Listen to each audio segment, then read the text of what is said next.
This is one point which we are now looking into it. Prabhu was very much the mover of this, and I'm sure we are going to, by the end of this year, you will find this will be very much on the cards and will be moving forward. Well, what are we doing now?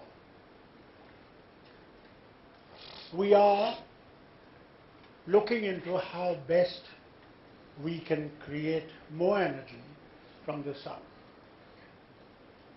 Thanks to the Prime Minister, the Jawaharlal Nehru mission, which started in 2010, we hope to have by the end of this year in Jawaharlal mission about 1300 megawatts. But the other states, Gujarat, Rajasthan, Maharashtra, and many other states are doing far more work in this, in moving forward in solar energy. We are also, I must confess, in solar thermal, we had problems. One, there was hardly any technology that was available to us here, and we had to depend tremendously on countries where this work has been done, in Spain and many other nations. But one of the problems we found that the studies of solar radiations were not easily available to the people who went in for this generating of this energy. So one point that they found difficult was that the figures that they had were not really as good as they should have been. Secondly, the oil that you need in this was also not available in the quantities that we in India required. And therefore, this delayed this program of our solar thermal energy by little time, which we will overcome, inshallah, shortly.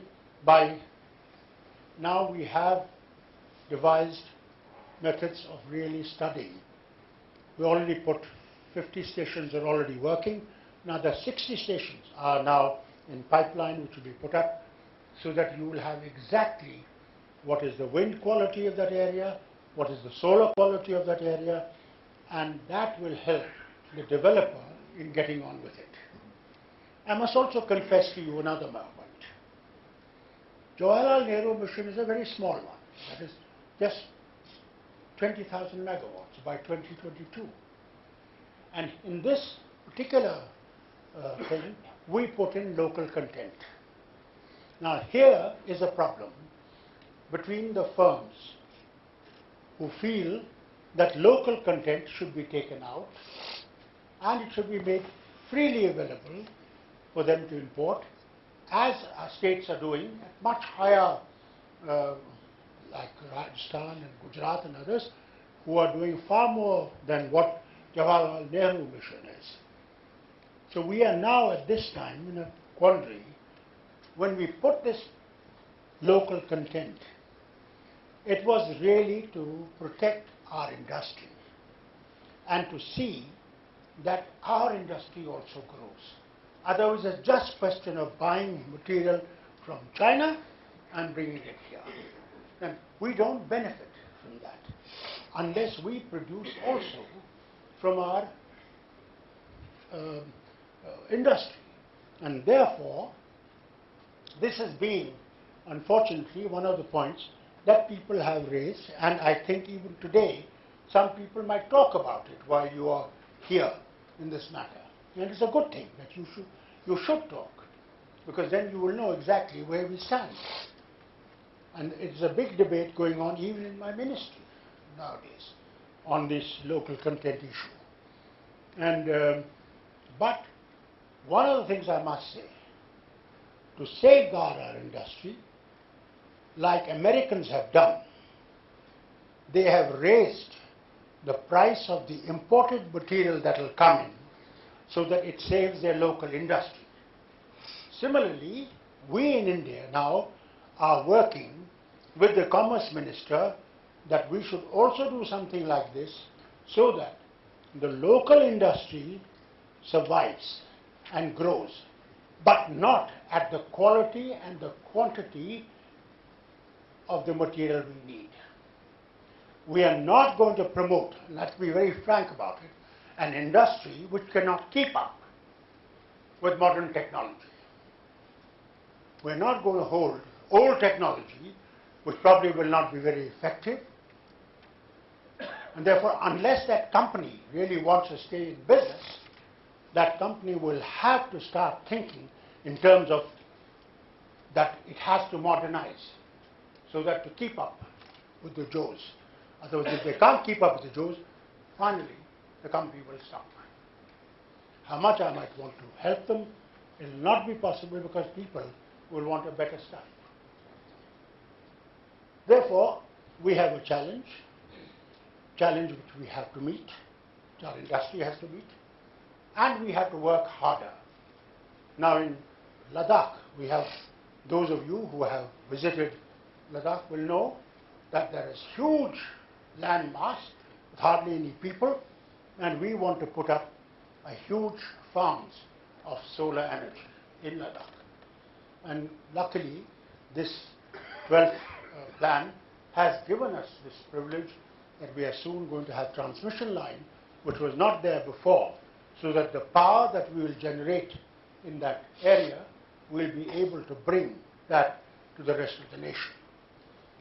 The second most important thing is that there is enough of waste in this country. And that waste to be converted into energy is another very important thing that we are looking into. Now here also, there are some of the countries that have done massive work in this. Now here, Prabhu, I would say that in your discussions when you have, let us have some input from them as to how we can make use of this so that we can generate also energy from the waste. Otherwise, we had mountains coming up. If you go out of Delhi, you will see a huge smelly mountain. But I saw in Kanpur where work was done, and I went, and my secretary was there when I went to that Kanpur establishment. There, they charge 10 rupees per day, per month from the family and collect the waste from that family. They collect shop waste and they collect industrial waste. Take it 18 kilometers away. Today, they are able to generate power from that. Part of the waste is converted into fertilizer, sent to the fertilizing plant for use. So this way, we are in Delhi having also 5 such projects going on now. But we need to work on every single city that we could do in this. Wind, I must say, is one of our greatest success stories. That is where maximum renewable energy today is being produced. We have nearly 20,000 megawatts, which is only from the wind. And we are now going to add to the wind sector 3,000 megawatts every year. And thank God, the finance minister has been kind that we have restarted generation-based incentive in the wind sector, and we are working on depreciation-based incentive also, so that those people do not suffer. And we hope that very shortly, in this discussion with the finance ministry, we will be able to achieve success in generation-based also. Another very good thing has happened, that from kilowatt machines, we have gone into megawatt machines. And recently, Prabhu, we had the visit from Mr. Baker, the Honorable Minister from United Kingdom. And in the discussion we had with him, he said, in what way can we help you? And we said, well, here is the thing in which we would be greatly interested, is that we want to now go into the sea and try and take the wind from the sea so that we could produce energy as they are doing in Kent. They've done it. They are doing it in Scotland. So we thought here was an opportunity for British-Indian cooperation. In this, we also intend to utilize cooperation with Portugal, who have also done quite a bit of work in this. And then in Bath region of Spain, we are also, the government people had come from there. We are discussing with them how to tie up with them so that we could now utilize this form of energy also. Ladies and gentlemen, sky is the limit. And that is where we need every one of you to help and cooperate in generating this God-sent energy that is there for us to pick up. And I'm sure, seeing all of you and the discussion that Prabhu is holding, because I hold him in great respect. When he was Power Minister, let me be very honest and frank about it. He was one man who couldn't care less for collecting party funds. They were more interested in seeing that India gets energy. And that is a big thing.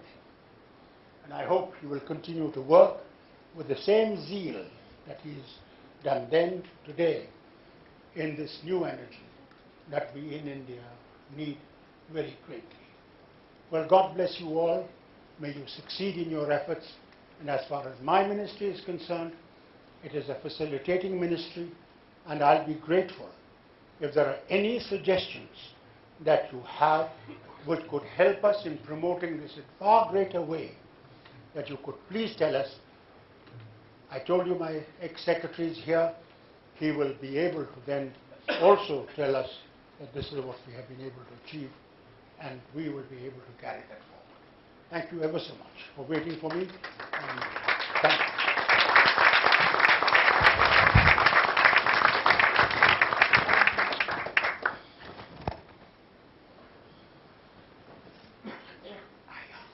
Thank you, Honourable Minister. That was in a matter of about 13 minutes. You've covered the imperative of green growth. You've covered the policies and the programs in solar and wind and waste to energy. You've covered thorny issues very upfront about local content requirement and the need to upgrade technologies. And you've set out a vision for international cooperation.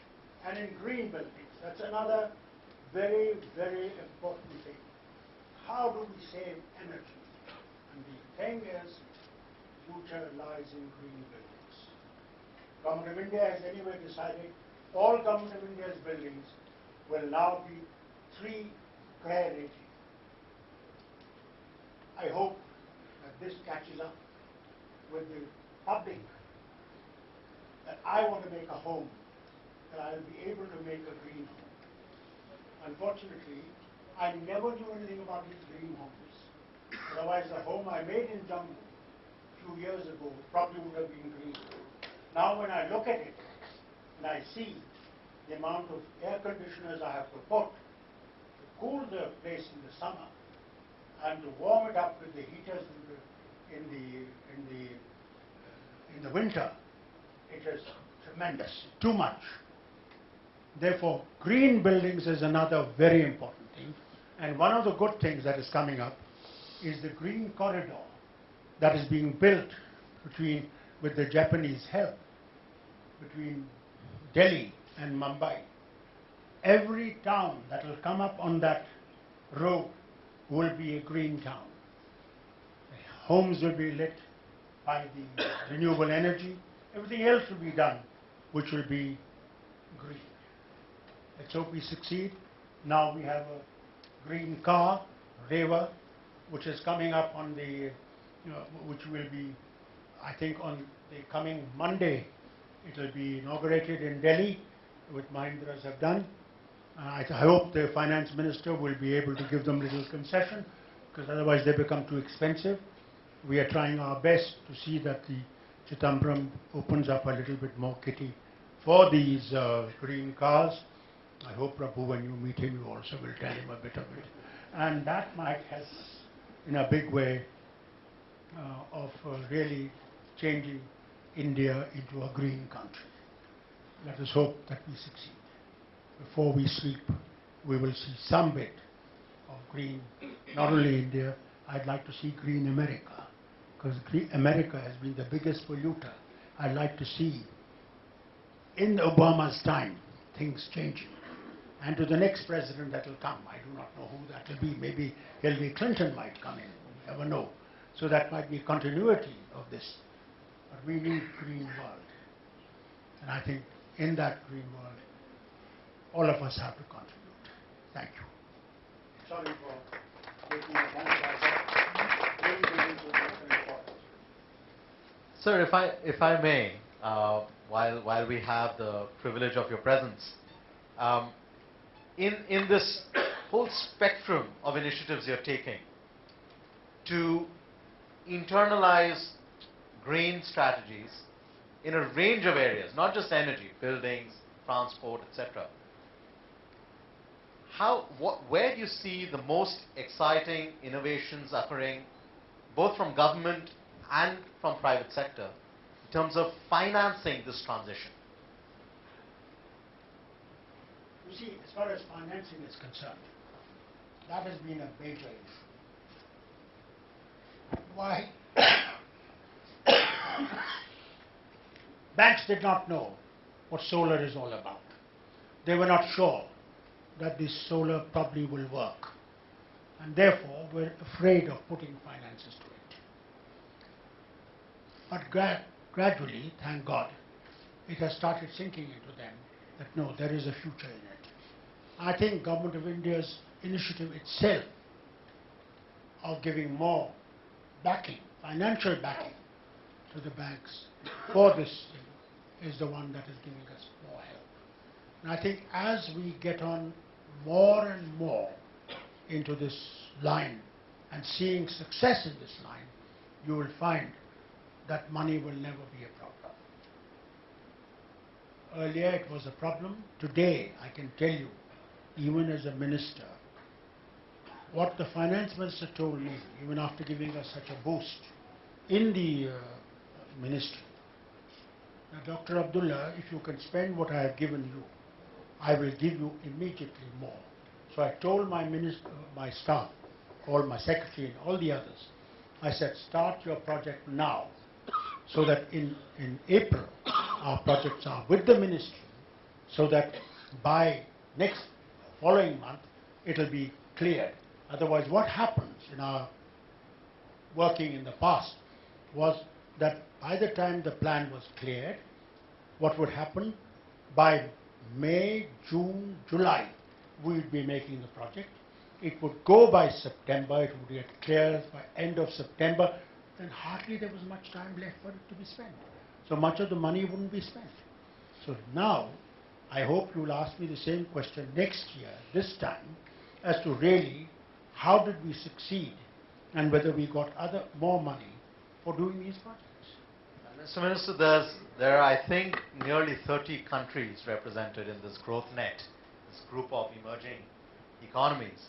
And I think it's not just Indians, but the rest of the world that's looking to India as a laboratory for innovations in technology and business models in financing solutions. With your permission, can we take a couple of questions from the floor while you're here? Yes, I'm here for every question. Would anyone like to ask? Yes. Yeah. Can I give you this? Thank you, Minister. My name is Ingo Ploger. I came from Brazil. It's a great pleasure to hear you and with your enthusiastic performance to strengthen the green economy. You know, we have Rio +20, and unfortunately, we didn't have a goal for the green economies. We from the entrepreneur side had made let's take louder. Yes. Oh, I'll try this one. Hello? Yes. Thank you. Why don't you raise all the microphones and then we can all hear each other? Yeah. Speaking of the back. We from the entrepreneur side, from the Latin American entrepreneurs, make a suggestion for the green area of energy providers. It's only to have a competition between the green providers of sustainable energy.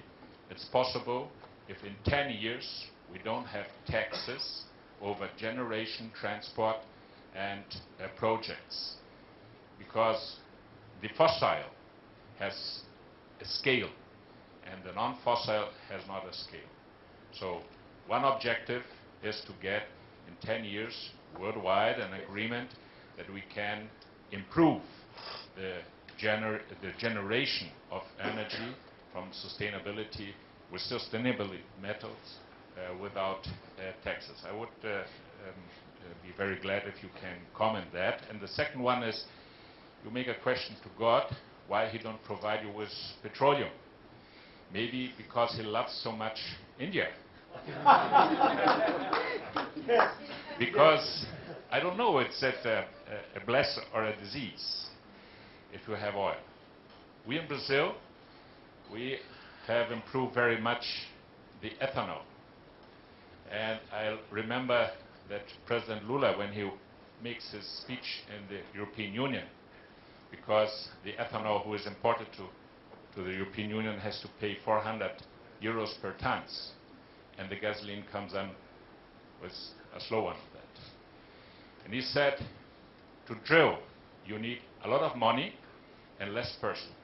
To plant a sugar cane, you need a lot of people and sun and water. And that we have, and you also. So maybe the ethanol with the sugar production is a bless that you need. I agree. Well, to the first question, I'd say, as soon as that this club is formed, which will be a world club, we'll take up this question, the first thing of yours. And I'm sure we'll be able to meet that in that conference that we hold, and you will find it will be a world decision that will work as far as taxes and other things are concerned. Secondly, ethanol. India is working on ethanol in a very big way. May not be as in your country because you're able to use food products for this, which we are actually using for our people. But we are also working very hard on ethanol and trying to minimize imports. But I must confess here, I hope people will forgive my saying, to beat the oil cartel, pretty difficult. I can tell you, when we wanted to blend 5%, the amount of stories you would hear.